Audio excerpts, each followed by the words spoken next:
Families didn't get a chance to go to school, get an education, my dad being one of them. They couldn't read and write. Billy Ray Cyrus had known Dolly Parton for more than 3 decades, long enough to remember when his own career exploded almost overnight, long enough to survive one of the strangest tabloid rumors either of them ever faced, long enough to watch Dolly become something much more personal than a fellow country star.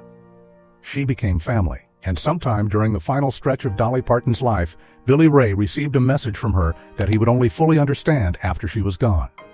He did not describe it as a warning. He did not say Dolly told him she knew the end was close. There was no dramatic announcement and no secret prediction. But after Dolly died on August 25, 2026, Billy Ray went back to those words. Then he shared them publicly, and suddenly a private message between 2 old friends carried a completely different weight. What Dolly told him was simple, so simple in fact that it would be easy to overlook why it mattered. But before we get to the exact words, there is something you need to understand about Billy Ray and Dolly. Because their relationship did not begin with a quiet friendship. It began with noise, a lot of it. In 1992, Billy Ray Cyrus was everywhere. Achy Breaky Heart had turned him from a Kentucky singer into one of the most recognizable men in country music almost overnight. The song was enormous.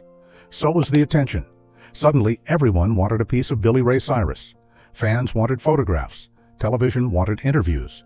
Promoters wanted shows. And tabloids wanted something even more valuable: a scandal. One rumor claimed Billy Ray was having an affair with Dolly Parton. It was exactly the kind of story a newly famous artist could panic over. Billy Ray did. Not because there was truth in it. There wasn't. But because Dolly Parton was Dolly Parton. By then, she had already spent decades building a career, a marriage, and a reputation that Billy Ray respected enormously. He worried the story might embarrass her, maybe offend her, maybe even damage a friendship that was only beginning to form. So Billy Ray did what a nervous young star thought he was supposed to do. He went to Dolly's dressing room to apologize. Picture that moment. Billy Ray, newly famous and still learning how celebrity worked, walking through the door preparing to explain a scandal he had not created. Dolly, already a veteran of fame, sitting on the other side. He started apologizing. And then Dolly looked at him. She winked. What she said next told Billy Ray more about Dolly than 100 formal conversations ever could. In his recollection, she brushed the whole thing away with one perfect line. "Honey, this trash sells records." That was it. No outrage, no lecture, no demand that Billy Ray fix something he could not control. Dolly turned an embarrassing rumor into a joke and gave the younger singer permission to stop being afraid of it. But the important part is what happened after the joke. The friendship stayed, and soon it would become something Billy Ray could not possibly have predicted when he first walked into that dressing room. Because 1992 was not only the year Billy Ray became famous, it was also the year his daughter Miley was born. And Billy Ray eventually asked Dolly to become part of her life, not as another famous friend who appeared at industry events. As family, Dolly became Miley's godmother in the way that mattered most to them. She became Aunt Dolly. The glamorous woman Billy Ray had once watched on television as a boy was suddenly connected to his own little girl. And Billy Ray later described watching that bond grow as one of the great joys of his life. He said Dolly and Miley were kindred spirits. 2 peas in a pod. And if you watched them together, you could understand why. They were separated by generations, but shared something harder to explain. Both could walk into a room looking larger than life and still somehow make the person beside them feel seen. Both understood reinvention. Both knew what it was like to be underestimated because of an image people thought they understood. And both had a stubborn refusal to become whatever other people expected them to become. Billy Ray saw that connection from the beginning, before Miley was a global star, before Hannah Montana, before Grammy Awards, before the controversies and reinventions and stadiums. There was simply a little girl and a woman Billy Ray trusted enough to invite into her life. That detail matters more than it seems. Because decades later, when Dolly sent Billy Ray the message he is now holding on to, she was not writing to some old industry acquaintance. She was writing to the father of a woman she loved. She was writing to a man who had been there before Miley became famous, before the world turned their family into headlines, before the years began moving faster. And by the time Dolly sent that message, the world around her had changed dramatically. The biggest change came in March 2025. Carl Dean died. For almost 60 years, Carl had been the quiet center of Dolly's private life. The public knew the rhinestones. Carl knew the woman who took them off. The public knew the songs. Carl knew the silence after the show. The public knew Dolly Parton. Carl knew Dolly Dean. He avoided the spotlight almost completely, and Dolly protected that privacy fiercely. Then he was gone, and something in Dolly's rhythm changed. She continued working because Dolly had always worked. She continued joking because Dolly had always joked. But she also acknowledged that grief had taken something out of her. Health issues followed.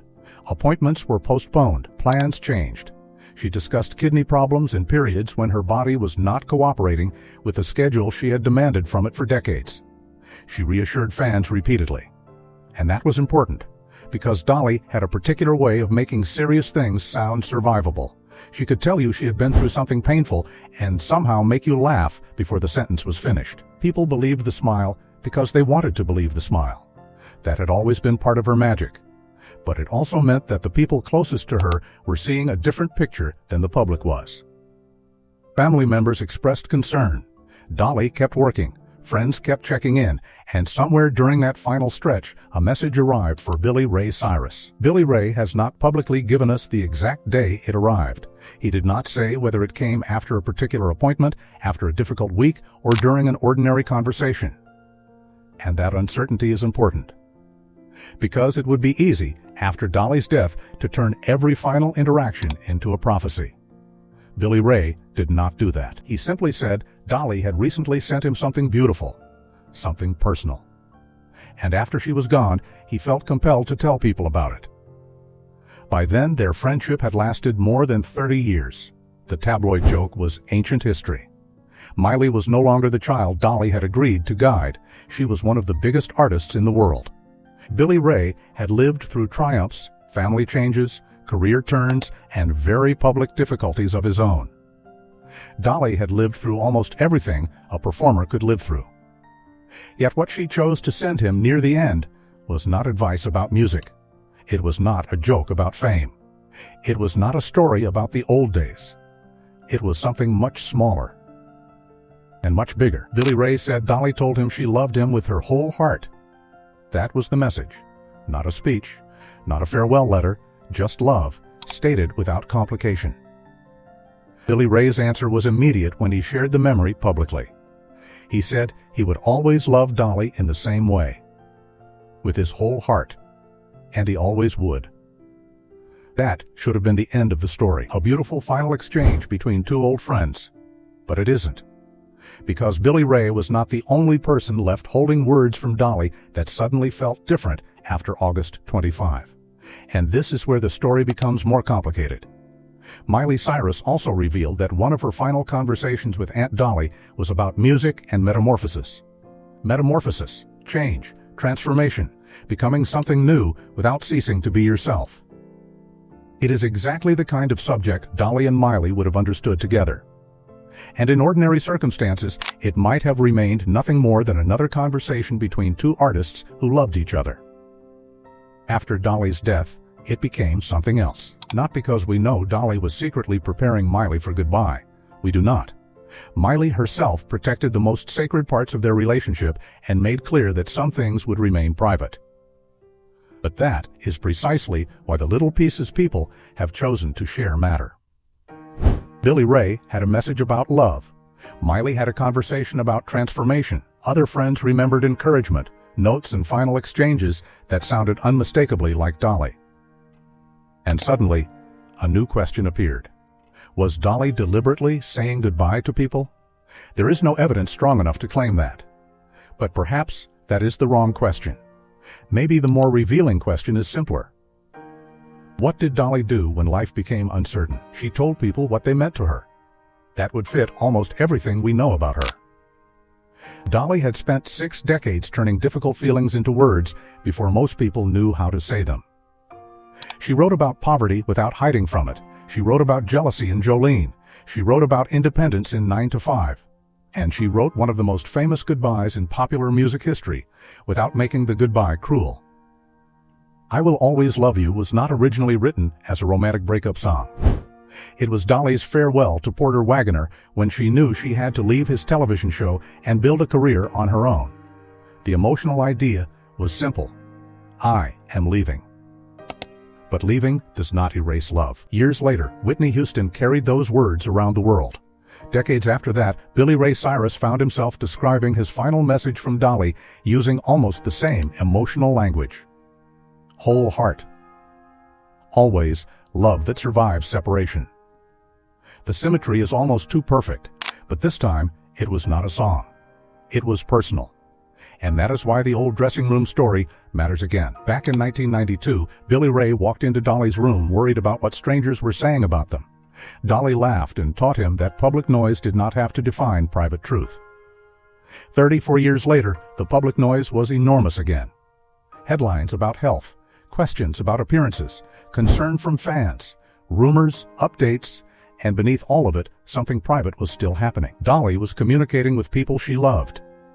Billy Ray's tribute lets us see only one small piece of that private world.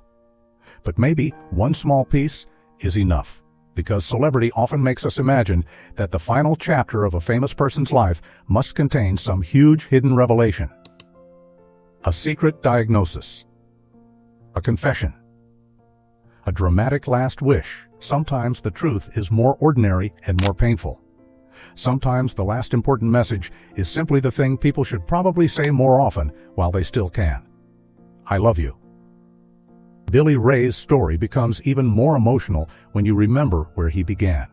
Before Achy Breaky Heart, before celebrity, before Dolly knew his name, he was simply one of millions of people watching her on television. He later wrote that Dolly had been right there in the living room when he was growing up. Then, life did something almost impossible. The woman on the television became his friend. The friend became part of his daughter's life. The godmother became family.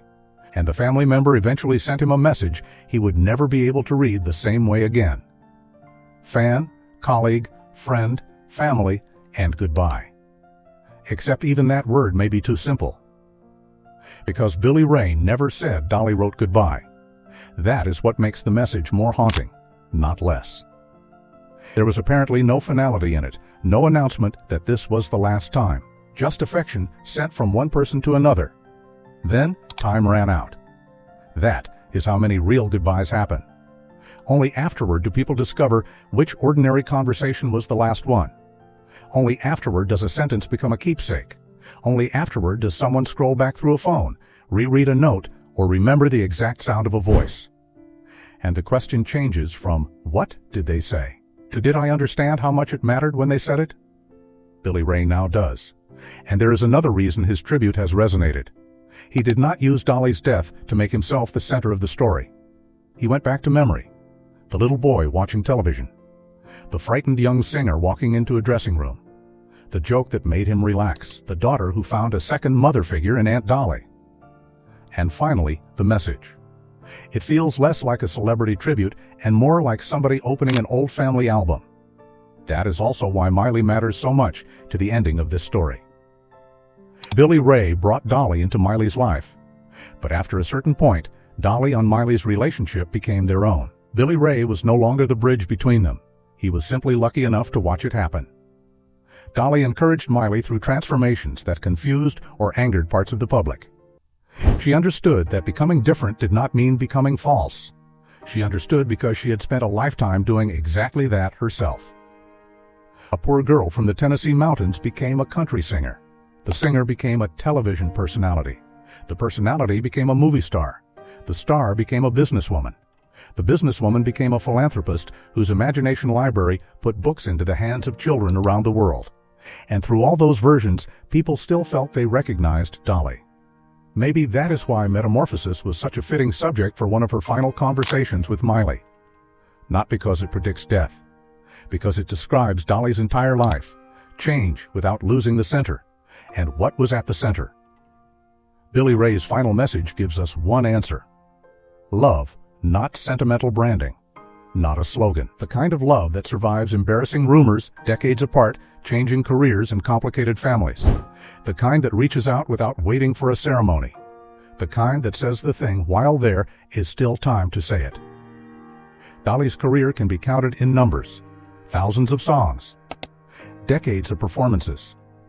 Awards, businesses, records sold. Millions of children receiving books. But none of those numbers explains why Billy Ray's short tribute feels heavier than a career retrospective. Because relationships cannot be measured the same way. How do you measure what it means for someone to watch your daughter grow up? How do you measure the relief of walking into a dressing room terrified and being met with laughter instead of anger? How do you measure 30 years of phone calls, performances, private jokes, and family memories? And how do you measure one message that becomes priceless only after the person who sent it is gone? You do not. You keep it. You repeat it. You make sure you never forget the words. Maybe that is why Billy Ray chose to reveal Dolly's message at all. He could have kept it private. Instead, he shared enough for millions of people to understand what remained between them after the headlines stopped. Dolly loved him with her whole heart. And he loved her the same way. There is no hidden scandal inside those words, no secret medical revelation, no evidence of a planned deathbed farewell. And there is one more detail that should not be missed. Billy Ray revealed the message only after Dolly was gone. That means the audience hears it with knowledge he did not have when it first arrived. When Dolly sent it, it may have felt like affection from an old friend. After August 25, it became the kind of message a person can spend years replaying. Was there a reason she chose that moment to say it so clearly? Billy Ray has not claimed to know, and neither can we. But uncertainty is part of what makes final conversations so powerful. People want a sign because a sign would make the ending feel organized. Real life rarely gives us that. The final call can sound ordinary. The final photograph can look like every other photograph. The final message can arrive without any label telling you to save it. Then one day, without warning, it becomes the last one. That is the emotional gap Billy Ray is living with now. Not a mystery that can be solved, but a moment whose meaning changed after the fact. And it mirrors what so many Dolly fans are doing now with her interviews, her jokes, and her old songs. Words they had heard for years suddenly sound different because the voice behind them is no longer here to say them again. And somehow that makes Billy Ray's message more powerful. Because at the end of a life as extraordinary as Dolly Parton's, the message Billy Ray holds on to is not extraordinary at all. It is something every family understands. Something every person eventually wishes they had said one more time. Who did you love? Did they know? Did you tell them? Dolly told Billy Ray. And if the final months of her life teach us anything, it may be that she was still doing what she had always done best. Turning complicated emotion into simple words people could carry with them. Billy Ray Cyrus began as a boy watching Dolly Parton from a living room. He ended up as one of the people she chose to reach for with affection near the end of her life. That distance from television screen to family is the real story. And perhaps that is why his final response sounds so fitting. Not goodbye, not even farewell. Just the promise Dolly herself turned into music decades ago. Always, with his whole heart.